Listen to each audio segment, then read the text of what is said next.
Previously on Outback Rangers. The big wet unleashes its might over Kakadu as rising waters cut access to communities. Plenty of trees down today. It happens every wet season. And a research crew undertakes a difficult study. They're aggressive little sharks. In this episode, rangers brace themselves for a new set of challenges. Live rounds just sitting in the vehicle. As they work with the Northern Territory Police to establish gun security in the park. The security of the firearms is a law for the whole Northern Territory. While managing problem crocs in the rivers. Even as a croc farmer risks life and limb to be near these untamed animals. There's a little female there. It's a vast wilderness, and these Outback Rangers tread on dangerous grounds.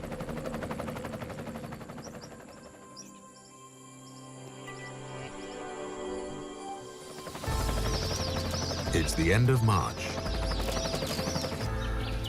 The monsoon season of Gudjik is underway. The rains have transformed Kakadu and brought new life into the park. Hundreds of fishermen have now arrived, all eager to catch the legendary Baramundi. With the influx of anglers crowding into the park, rangers are on high alert. South Alligator District, 2 p.m. Croc management expert Gary Lidner and Northern Territory Police Officer David Taylor have made a disturbing discovery. Live rounds just sitting in the vehicle. A couple of vehicles have been detected with firearms here, so the police have been called in. Probably around 120 rounds of ammunition that's unsecured in the back of one of the vehicles. No bolt, firearm safe. Firearms are tightly regulated in Kakadu. Improperly secured firearms pose a risk not only to the park's wildlife, but also the public. Okay, Dave, you come and have a look at this? Especially when these weapons could fall into the wrong hands. From time to time we get smash and grabs through these car parks where once or twice a year people who do break and enters on the cars just grab what they can. And so in this situation here, you've got about 4 firearms, at least. Someone does a smash and grab, there's firearms out there in the public domain that people aren't accountable for. The security of the firearms is a law for the whole Northern Territory. That's not a park issue. The firearm security is a NT police issue. Now it'll just be waiting for them to contact us. You know, we'll just have to have a chat to them about ensuring their firearms are secured properly and that they're not bringing them into the park. The fisherman's mistake could cost them a hefty fine. Luckily, the Northern Territory Police have the situation under control.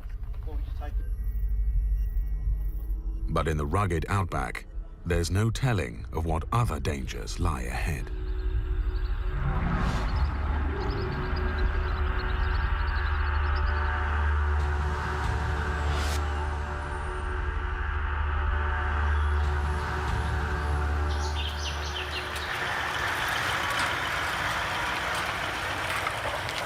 Croc management expert Gary Lidner has another problem croc on his hands.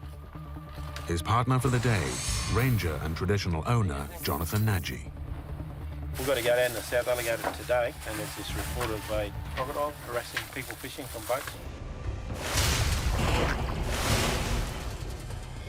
Starting to panic a bit. We're at the stage where I said I think we better move and get out of the way because you don't know if he's going to try and rip you out of the boat.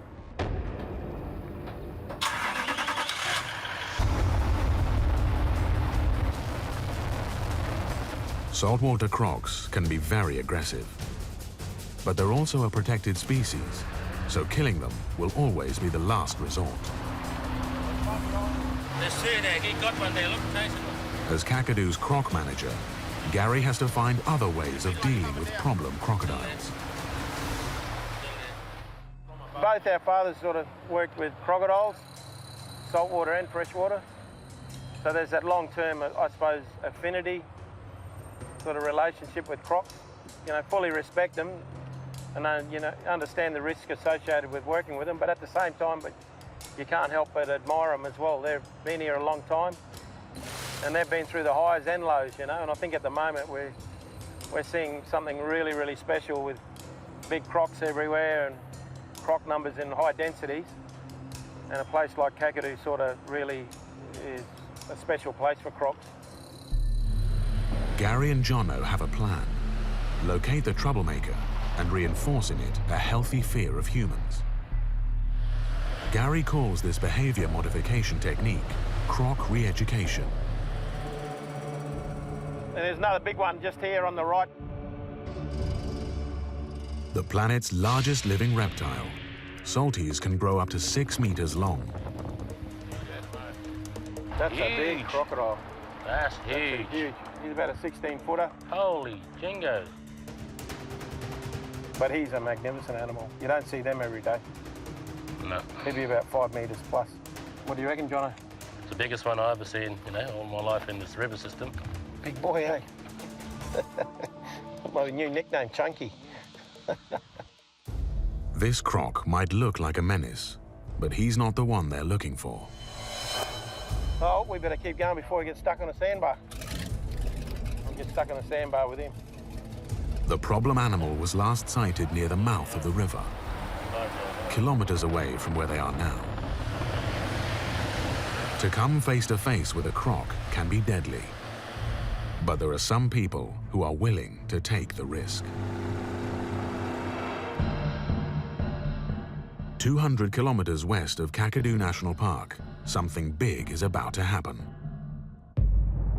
Few are brave enough to come between the world's deadliest reptile and her eggs, but Joe Wilson is one of them.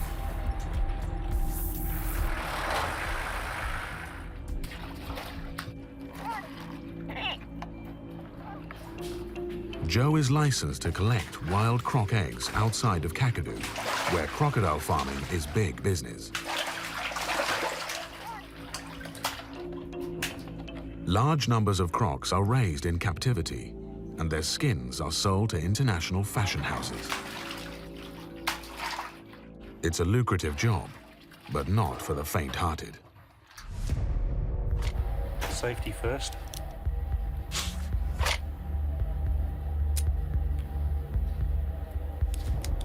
It's a 357, so it's got plenty of power. I use it more for scaring them than hurting them.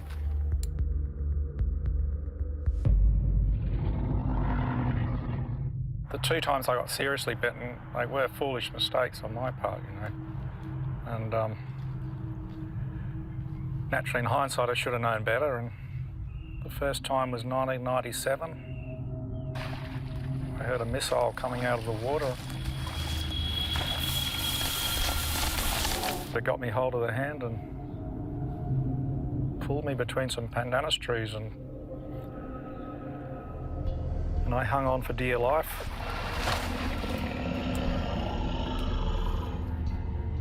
It wasn't until I poked him in the eye that he rotated on my hand. My hand came off, minus some tendons.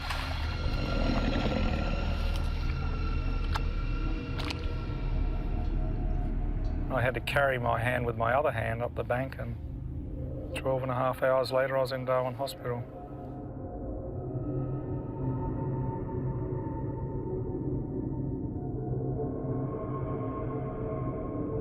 That's a really different experience when something wants to eat you. Well, it makes me more careful. I won't get bitten again.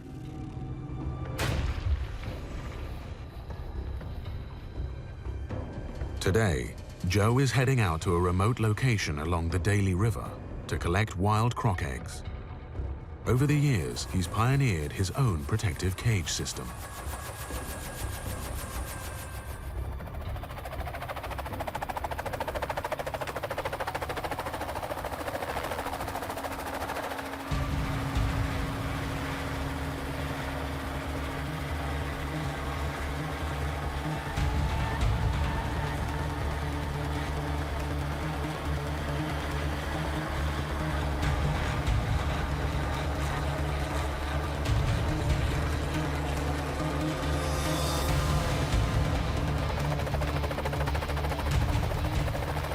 There is a bit of a bond that develops. Certainly Joe puts his life in my hands every day, and I'm very mindful of the fact that I'm carrying Joe around, and you know, I know his wife and kids, and yeah, you certainly got to look out for each other, that's for sure. As we're going in, I've got to be really careful that he doesn't put me over the water and the female comes up through and gets me on the leg, so I hold a stick. I've got to keep my eye on him the whole time. If you look away, look at the GPS or something, then he could be in the trees. I don't want to dump him in the water with the crocodiles around. Within minutes of taking to the skies, Joe spots a nest. Yeah, look out, Joe. There's a female coming towards the cage.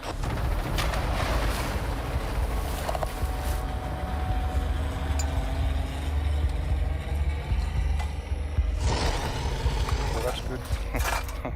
I'm about to harvest the eggs out of this nest, and we're sinking, so we have to collect as many eggs as we can in as short a time as possible. It's a win-win situation for all. Joe pays the traditional owners a fee for the eggs. We have to count every egg. I write a number on them to identify each nest. That coincides with the landowner's area. Now these are freshly laid. It's probably only a day old. You can see that white mark, that means the egg's fertile and it's developing. They're only little eggs. I'm ready, Nick. Okay.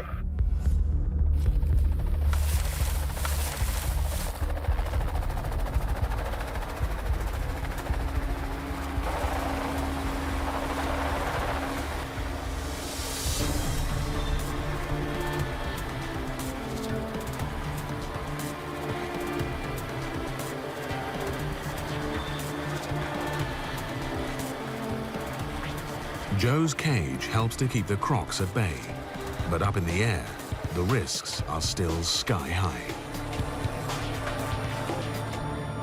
One day we'd left a cage out all dry season in the sun, and it was obviously not very good quality rope. One day we were about 40 feet off the ground and the rope snapped one at a time and I fell out. And Nick couldn't see me in the grass.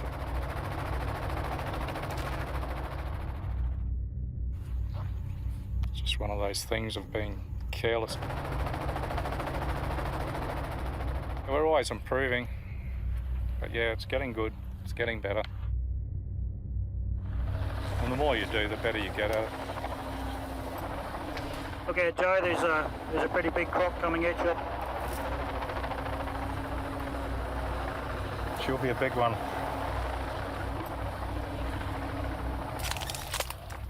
Feel like a goanna half the time. It gets really hot, and when there's a lot of nests, you can lose concentration a bit. You right, Joe? I'm ready to go. This year, Joe has a permit to collect 7,000 eggs. That's around 180 nests. And some are more dangerous than others. As you're going down in the trees, sometimes a pilot will put you on a log and the cage will virtually tip upside down. Tipped out onto the nest.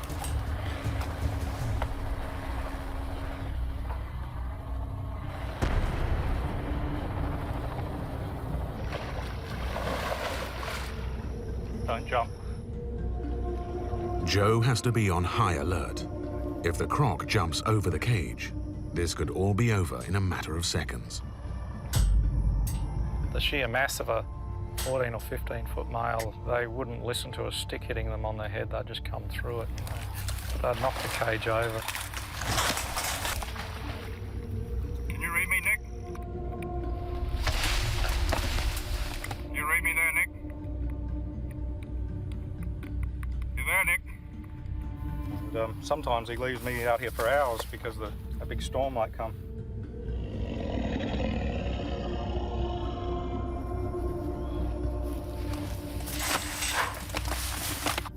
Joe? That croc came up there, hit the cage. Yeah, just hang on, Joe. Okay, Roger.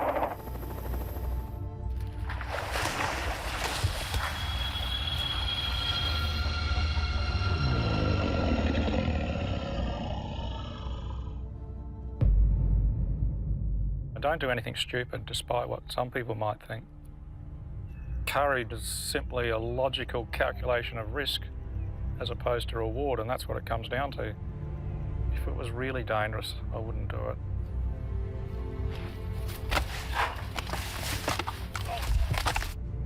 I could be mad, but I don't think so.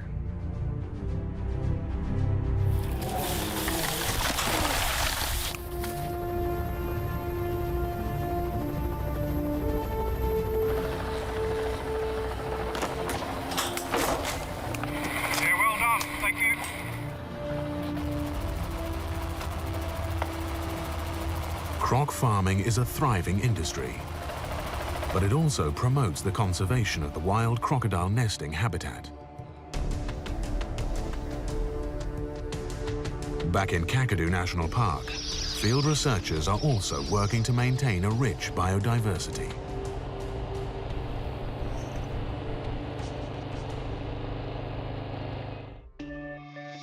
South Alligator River. Fish biologist Thor Saunders and his team monitor Baramundi populations across the Northern Territory in order to set fishing quotas. One of our major charters is to look after Baramundi, probably the most iconic species up here. They're a very important commercial and recreational species. What we do is count the numbers of juveniles each year, and that gives us an indication of how successful the wet season was. To better handle the fish, they're employing a special technique called electrofishing. Well, they're putting a lot of voltage, a lot of amps in the water, put a charge in the water via the generator, and the box, we can control the voltage and the current through this box, and it temporarily stuns the fish. So as they're stunned, we just scoop them up, put them in the holding tank at the front, measure them, identify them, and we can release them and move on. While it looks like they're a fair bit of stress, they actually can't feel anything, and as soon as you take them out of that field, they recover, and you could actually see quite a few fish were swimming off as soon as the boat passed. So it's a pretty non-invasive form of surveying the fish stocks. It appears that the numbers of juvenile barramundi are high. Strict fishing quotas are set to protect fish stocks. Despite being electrically shocked, they're quite lively, and there are no worries. One thing you'll note is that this dark coloration is really typical of freshwater environments, so that hasn't seen salt water for a long period of time. Is this guy here. Kakadu's thriving aquatic world also provides the barra with the food they need to survive. Kakadu's rich biodiversity is a big drawcard for researchers like Thor. And with new discoveries every day, the park's animal residents only stand to benefit. It's fantastic coming up here. Like you can just see its beautiful surroundings. There's just so much wildlife and like abundance of fish and everything like that. Being a fish biologist, it's great seeing this sort of level of health in an ecosystem. Having areas like Kakadu are going to be extremely important in maintaining this type of biodiversity.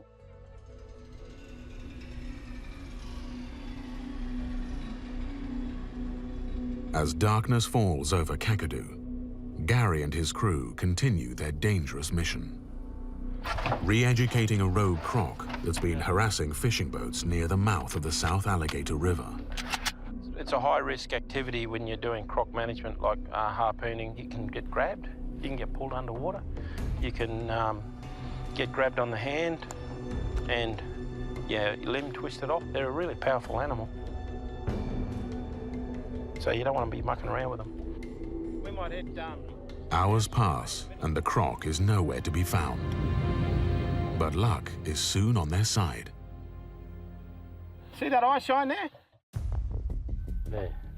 We're going to have a look at that one. Let's go up to it now. It's about 2 metres long, eh?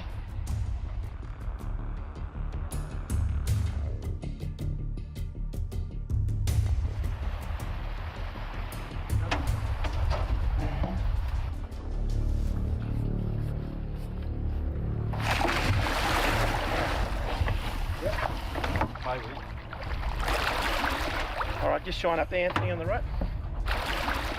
See if you can run it up and down there. Just see if you can pick him up on the other side of that log there. On the light, it's now right. And what we do is go swinging around on the bow, get his jaws open so we can put the snout rope through his top jaw. It's okay. Yeah, I got him, Paddy. I'm going to bring him up, Andrew. You ready? Okay, get another one. Light and slack, is it? Oh, I just got to...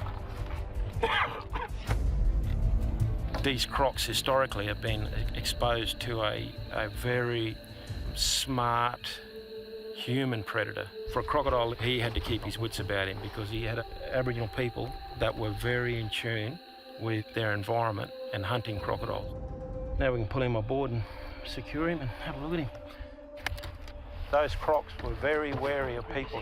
It's a different environment now though. Crocs have been given protection and new age crocs have got a totally different attitude. So this is where we have to step in as sort of artificial managers and basically put a bit of fear back into the crocs. Almost had it. There you go. Yep, young male, you want your crocs doing their stuff, but with a healthy respect. The same thing we afford crocodiles. When you see a crocodile, you regard it as dangerous. Well, you want crocodiles to think the same way. They see people, they're dangerous. Capturing and handling the croc will instill the fear of humans into the reptile.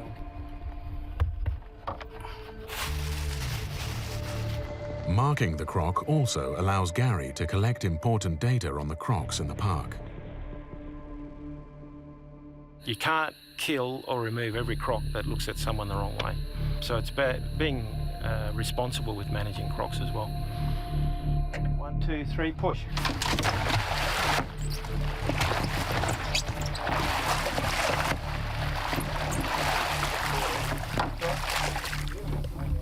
Well done.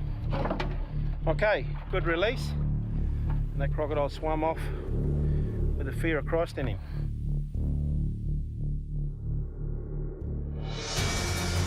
In the next episode, rangers continue their duty to safeguard the park and its inhabitants.